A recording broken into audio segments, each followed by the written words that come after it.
Hello friends, welcome back to my channel. ಎಲ್ಲರೂ ಹೇಗಿದ್ದೀರಾ? ಚೆನ್ನಾಗಿದ್ದೀರಾ ಅಂತ ಭಾವಿಸ್ತೀನಿ. ವಿಡಿಯೋನ ಸ್ಟಾರ್ಟ್ ಮಾಡೋಕ್ಕಿಂತ ಮುಂಚೆ ನೀವೇನಾದ್ರೂ ನಮ್ಮ ಚಾನಲ್ಗೆ ಹೊಸಬರಾಗಿದ್ದರೆ ನಮ್ಮ ಚಾನಲ್ ಅನ್ನು ಸಬ್ಸ್ಕ್ರೈಬ್ ಮಾಡಿಕೊಳ್ಳಿ, ಜೊತೆಗೆ ಲೈಕ್, ಶೇರ್, ಕಮೆಂಟ್ ಮಾಡಿ. ನಾನಿಲ್ಲಿ ಮುಂಬರುವ ಜಾಬ್ ಅಪ್ಡೇಟ್ಸ್ ಬಗ್ಗೆ ತಿಳಿಸುತ್ತೇನೆ. ಹಾಗಾದರೆ ಈ ಜಾಬ್ ಬಗ್ಗೆ ನೋಡಿ.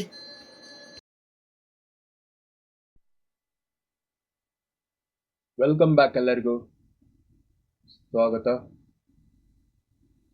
Indian navy SSR medical assistant ಒಂದು ನೋಟಿಫಿಕೇಶನ್ ಆಗಿರುವಂಥ ಹುದ್ದೆಗೆ ಮೆಡಿಕಲ್ ಅಸಿಸ್ಟೆಂಟ್ ರಿಕ್ವೈರ್ಮೆಂಟ್ ಆಗಿರುತ್ತದೆ. SSR ಅಂದರೆ ಸೀನಿಯರ್ ಸೆಕೆಂಡರಿ ರಿಕ್ವೈರ್ಡ್ ಅಂತಿರುತ್ತೆ. ಇದು ಕಂಪ್ಯೂಟರ್ ಬೇಸ್ಡ್ ಎಕ್ಸಾಮಿನೇಷನ್ ಆಗಿರುತ್ತದೆ. ಇದರಲ್ಲಿ Indian navy requirement 2025 for post SSR medical assistant. ಅಭ್ಯರ್ಥಿಗಳು 12th and 10th ಇದ್ದವರು ಅಪ್ಲಿಕೇಬಲ್ ಆಗ್ತಾರೆ ಇದಕ್ಕೆ.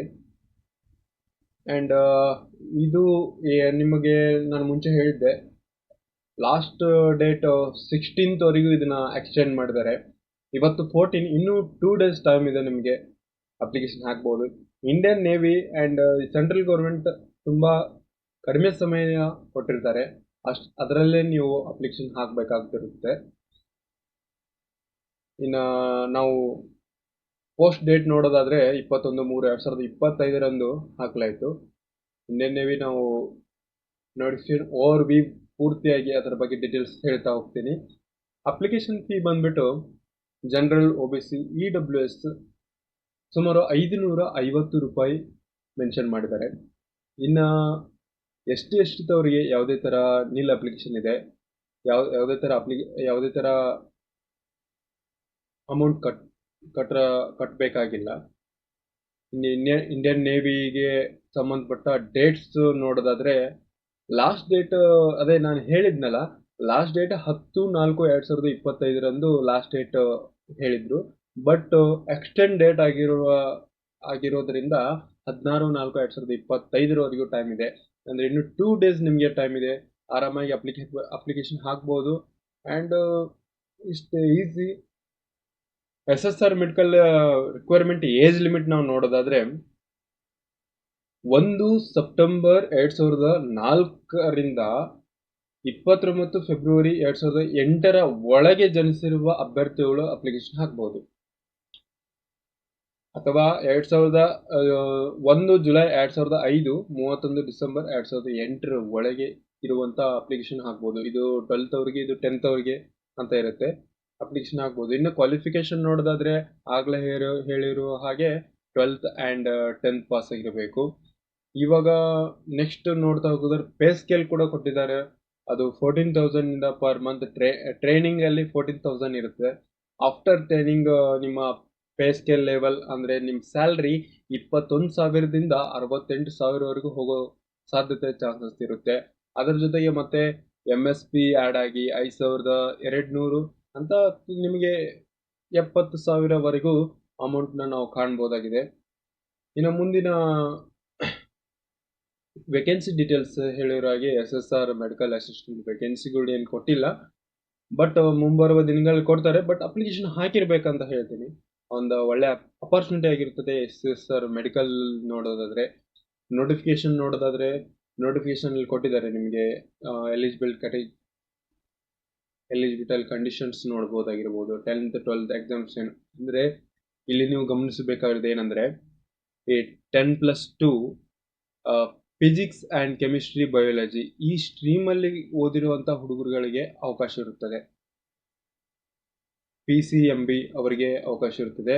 ಆ್ಯಂಡ್ ಮಿನಿಮಮ್ ಇವರು 50% ಸ್ಕೋರ್ ಮಾಡಿರಬೇಕಾಗಿರುತ್ತದೆ ಸೆಕೆಂಡ್ PUCಯಲ್ಲಿ. ಅವರು ರಿಕ್ವೈರ್ಡ್ ಆಗ್ತಾರೆ. ಆ್ಯಂಡ್ 12th ಕ್ಲಾಸ್ ಬೋರ್ಡಲ್ಲಿ 2025 ಇವಾಗ ರೀಸೆಂಟಾಗಿ ಪಾಸ್ ಆದವರು ಕೂಡ ಅಪ್ಲಿಕೇಬಲ್ ಆಗ್ತಾರೆ.